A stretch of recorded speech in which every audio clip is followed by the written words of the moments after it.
Butcher Eagles. What's happening? So it's here. It's now. It's game day. We're home for this one. We're off to the Hive. It's Barnet v Crewe Alexandra. Now, I won 6 tickets to be in the executive suite, the hospitality, the lot. I'm going to be wined and dined like a king. So I'm going to have my own personal waiter. Garçon! Garçon! I'm going to be at my beck and call. I'm going to be treated like the YouTube sensation that I am. But unfortunately, I'm not going to be in the director's box. I tried so hard to find a monocle and a top hat that would fit me. Couldn't find one anyway. But don't despair. Barnet called me up and said, we will put you up in a pecking order. We will look after you. You're going to get exactly the same treatment as you would. You're just not going to be slumming it with the top boys. Basically, I refuse not to wear shorts. I'm going to a football game, not a job interview or a funeral. One thing that I am a little bit gutted about is that there was meant to be a free buffet. Now, I tell you what, if you think Barnet made the biggest fuck up ever by giving Agent McGee a job in football and then Agent Wesley a job in football, if you allowed me in that free buffet, Barnet, you gone fucked up right there. So technically, you saved yourself. Not only that, I get to choose the man of the match out of all the people to win it and to be a match ball sponsor and have myself in the programme. Barnet must have thought, Jesus Christ, what have we done to deserve this? Anyway, that's enough of chatting bollocks. Let's get into the football news. So Crewe currently sits 17th, and their last 5 games have been 3 wins, 1 draw, and 1 loss. Winning their last game in a 2-1 away to Newport County. So who's the man in charge of running the asylum? Well, that would be David Hartwell, and he's been running things since the 8th of January 2017. Taking 67 games, winning 22, drawing 8, losing 37. Giving him a win percentage of 32.8. Now, Crewe's danger men are number 10, Jordan Barry, who's got 10 goals in 38 games. And number 14, Callum Ainley, who leads away with most assists, with 3 and 4 goals in 39 appearances. Now, the last meeting between Barnet and Crewe was back in August 2017. Crewe picking up a 1-0 win. And the last time Barnet beat Crewe at home was back in 2012. Isal McLeod and Michael Hector getting the goals in a 2-0 win. So, let's get to the ground, let's get some team news in, let's get 3 points, and then let's get the fuck out of town. Fuck you, Crewe, you model set train playing wankers. Come on, Barnet! Barnet lineup was in, and we line it in a 4-4-1-1. And this is our Crewe lineup.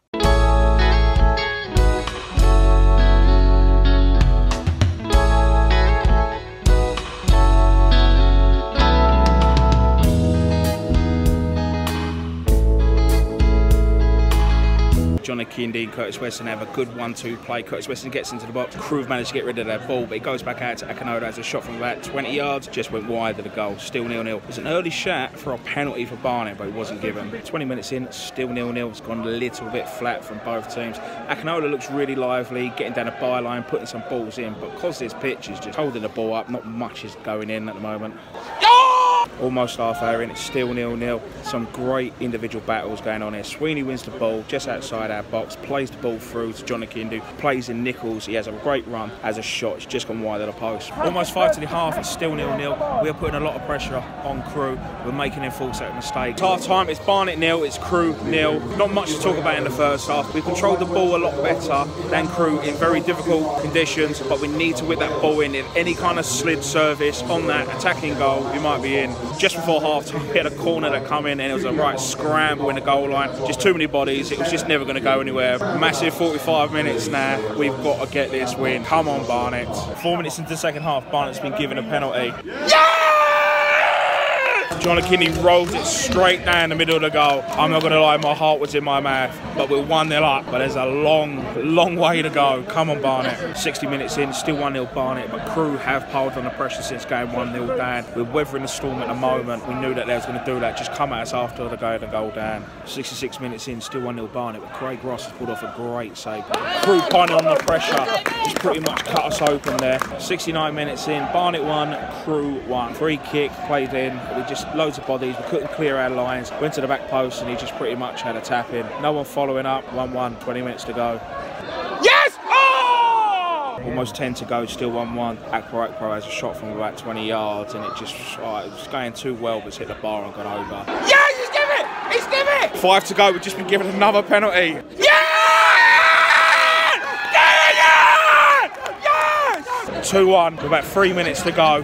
John McKinney goes exactly the same way. It's the 90th minute, it's just add on 5. It's going to be the longest 5 minutes of my life.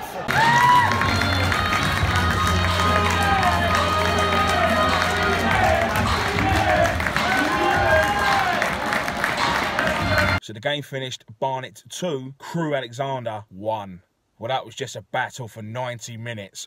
The pitch made it 10 times harder for anyone to play on that. You're having to work twice as hard on a pitch like that just so you can get your balance right, get your footing right, make sure you've got the right ball played in. Everyone worked hard, everyone battled. Well done to Johnny Kinney for stepping up and scoring both penalties. I ain't gonna lie, shitting myself when you picked up that ball. It was a silly goal for us to concede. We didn't follow our man. Thought Akinola was unlucky to be subbed considering he won our first penalty, and I thought he was doing the right things, getting in the right areas. Sweeney again, excellent. Man of the match, obviously, because I picked him. When Nelson come off and we dropped Sweeney into centre half, I thought that we was losing the midfield battles a little bit. I thought Fongook should have come on personally and tied it up. We got the win. The subs worked out, so that's all that matters, really. Crewe pretty much offered nothing. They did give us a bit of pressure at times, but they wasn't troubling a lot. They had one shot that Craig Ross pulled off a great save from, and then they scored their goal, but other than that, there wasn't much from them. It's one cup final down. It's 6 more to go. Thank you very much to Barnet Football Club for putting me and my friends up. You looked after us. Thank you. We enjoyed it. Brilliant. I personally think that you need to do that for every home game now, knowing that we've won. I mean, you can't break tradition now, yeah? Winner stays on, so make sure you keep slapping us with all that free beer, all that food, and especially that chocolate cake, okay? So next up is the derby, away to the Chavrats on Easter Monday. So don't forget to like and subscribe and leave any comments below. Make sure you follow me on Twitter. Feel free to share this video as well. So until next time, I'll see you later.